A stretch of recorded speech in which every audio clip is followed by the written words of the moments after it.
Before you write your first API call, there is one line you will type at the top of every step script, from lab runtime import step header, exam note, pitfall, checkpoint. These 4 helpers are the shared console layer that runs through 12 of the 13 modules in this course. Their job is to keep your output predictable.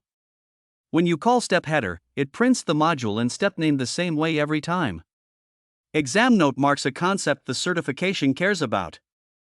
Pitfall warns you about a common mistake, and checkpoint confirms you have reached a key moment. Because every lab uses them, your screen always looks like the exam expects, and you never have to mix formatting code with your API logic.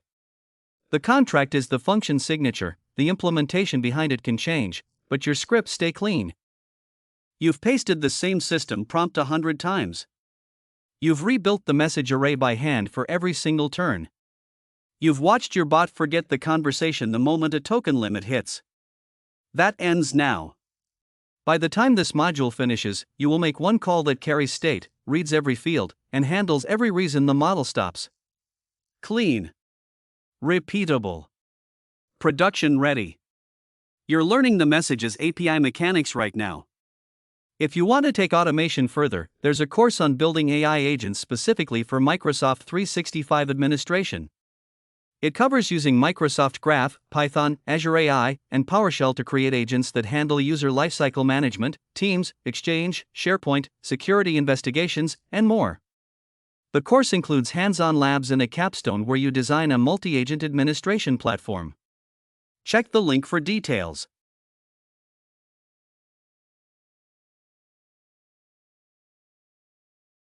We start by making our first call and reading every field of the response, so you truly understand what comes back. Next, we carry conversation state correctly across turns, ensuring your automation remembers context. Then we handle every stop reason rather than just the happy path, making your scripts resilient to real-world conditions. Finally, we separate system instruction from user content, giving you clean control over model behavior. You walk away with a set of scripts you can run against any messages API endpoint. When you integrate Claude, the API response is not just the answer text, it is a structured object that tells you whether the model finished, was cut off, or is waiting for a tool result.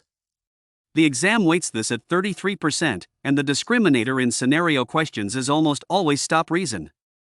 In this step, you will make one call and read every field, content blocks, stop reason, token counts, and the request ID. Watch how a thinking block appears before the text block, and why that ordering matters. You send a message asking for a one-sentence explanation of quantum entanglement, with extended thinking turned on. The response object comes back with 2 content blocks. The first has type thinking and contains the model's internal reasoning, about 200 tokens of step-by-step analysis. The second has type text and holds the final polished sentence.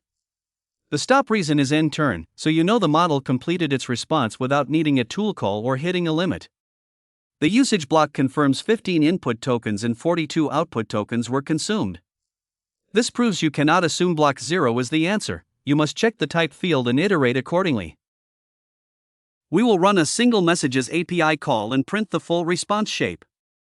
You will see 2 content blocks, a thinking block with 0 visible characters, and a text block with the answer, followed by stop reason, usage, and a request ID. The script imports the lab runtime helpers and calls step header to print the module banner. It then prints an exam note reminding you that this topic appears as a scenario, not a recall question, and a pitfall warning that reading is not the same as building. Finally, it calls checkpoint to mark your progress. The actual API call is left for you to implement as a guided exercise.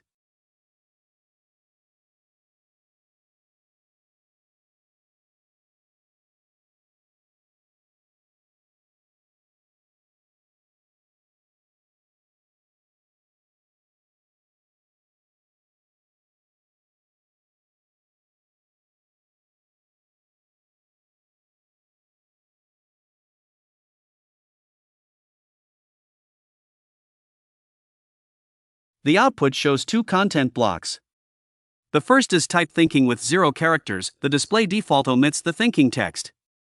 The second is type text containing the answer Paris, with a confidence note. Stop reason is end turn, meaning the model finished naturally and no tool call or continuation is needed. Token counts show 21 input tokens and 96 output tokens, with no cache activity. The request ID is a unique identifier you can use for debugging. The pitfall reinforces the most common mistake, assuming block 0 is always text. When thinking is on, block 0 is a thinking block, so you must iterate and branch on type. Claude's Messages API is stateless. That means the server does not remember anything between calls, every request stands alone. If you want a multi-turn conversation, your application must hold the entire message history and resend it with each new user message. This is why input tokens grow turn by turn, you are sending more and more context. The technique we are practicing here is client-side state management. In a moment you will see a script that sends 3 turns, prints the token counts, and then shows what happens when history is left out. Claude forgets everything. Priya starts a chat and tells Claude she named her dog Max. Claude acknowledges it. On the next turn, Priya asks, "What did I name my dog?" but sends only that single message, no history. Because the Messages API is stateless, Claude has no memory of the previous turn and can't answer. When Priya resends the full conversation array, her first message, Claude's reply, and her new question, Claude immediately recalls the name Max. This shows that every turn must include the complete history, or Claude forgets. The script will run 3 conversation turns, printing the input and output token counts for each. After the third turn it will display the total messages held client-side, then make one final call without any history, and you will see Claude admit it does not know the user. The script begins by importing the lab runtime helpers and calling step header to display the step banner. Then it prints an exam note reminding us this is scenario-based, not recall, and a pitfall warning that reading is not doing. Finally it calls checkpoint, which records our progress. The actual conversation logic, the 3 turns, the token tracking, and the historyless call is left as a guided exercise for us to implement.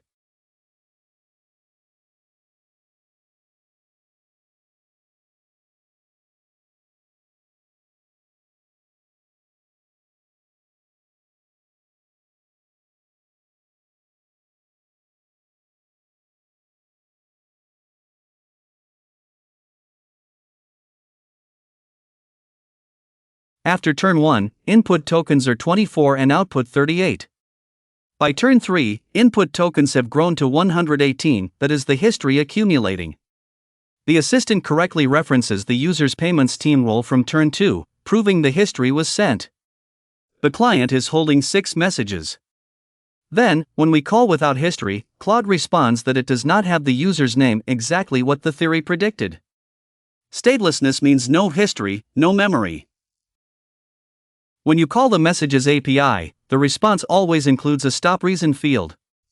It is the single deterministic signal for why Claude stopped generating, and the exam tests whether you handle every possible value, not just the happy path. The most common mistake is checking only for end turn and treating everything else as a finished answer. That is exactly the distractor you will see on the exam, code that returns a max tokens response as though it were complete, silently truncating the output.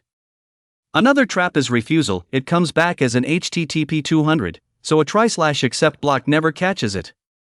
If you read the content block before inspecting stop reason, a refusal looks like an empty answer. In this step you will build a handler that branches on every stop reason, and you will see why the order of those checks matters. Imagine you ask Claude to summarize a financial report, but you set max tokens to just 10. The API returns HTTP 200, so no exception is raised. However, the stop reason field reads max tokens, not end turn. The content is cut off mid-sentence. The quarterly results show a significant increase. If your code only checks for HTTP errors, it would treat this as a valid summary and pass it downstream. Instead, you check stop reason first. Seeing max tokens, you double the token limit to 20 and retry. The second call completes with stop reason end turn and a full, coherent summary. This shows that a 200 status does not mean success. You must inspect stop reason to catch truncation. We are going to open the lab file and implement a stop reason handler that inspects the field first, then acts retrying on max tokens, surfacing refusals, and only treating end turn as complete. The lab skeleton imports the shared runtime helpers and calls step header to print the step banner. It then prints an exam note reminding you that this topic appears as a scenario, not a recall question. You need to be able to explain why this approach beats the alternatives. A pitfall block warns that reading is not doing. The blueprint weight tells you where the marks are, but only running the code proves you can build it under time pressure. Finally, checkpoint is called to validate your work against the expected output shape.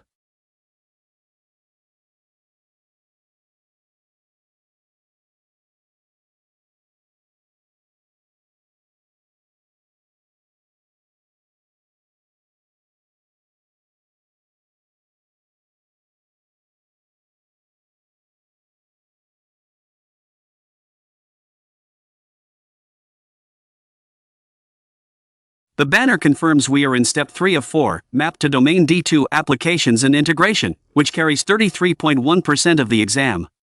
The exam note and pitfall are printed as reminders. The real output you will produce when you implement the handler will be validated by the checkpoint against the expected shape matching the structure, not the exact wording. When you build a Claude integration, you give it instructions like you are a billing assistant and user content like my card was declined.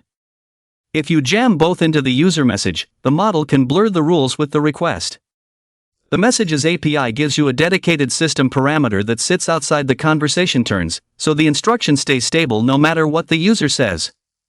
In this step, you'll see 3 scenarios: a system-level instruction, a badly folded instruction inside a user turn, and a mid-conversation operator message. The key takeaway is that structure matters more than wording.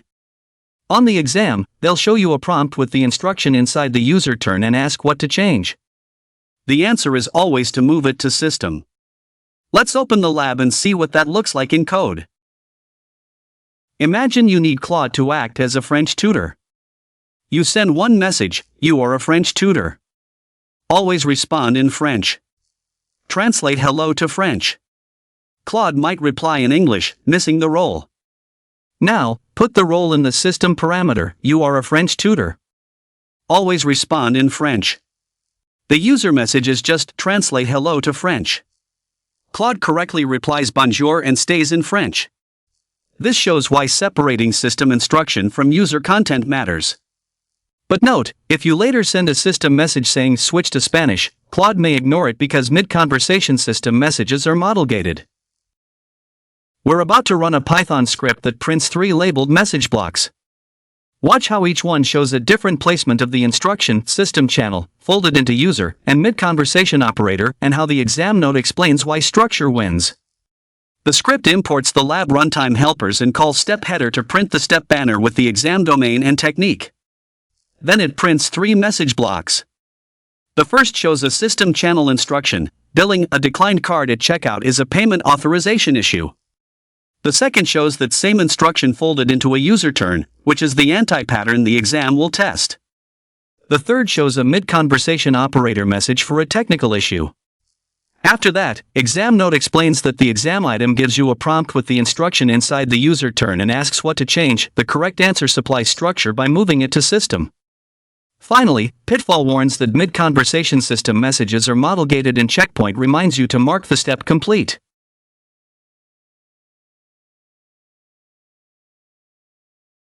The output prints exactly the 3 message blocks we walked through. The system channel block shows the instruction cleanly separated.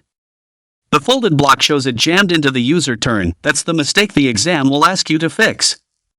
The operator message shows a mid-conversation technical note. The exam note reinforces that the fix is structural: move the instruction to system, not just add polite phrasing. And the pitfall lands the real-world gotcha: if you try to send a system message mid-conversation on an unsupported model like Sonnet 5, you'll get a 400 error. That's a detail worth remembering for both the exam and production. We have automated every interaction with the messages API, from making that first call and reading every field of the response, to managing conversation state across turns, handling all stop reasons, and isolating system instructions from user content. The single most useful thing to carry away is that a script which only checks the happy path is a script that will fail silently. Build your automation to interrogate every stop reason, and you will always know exactly why a call ended.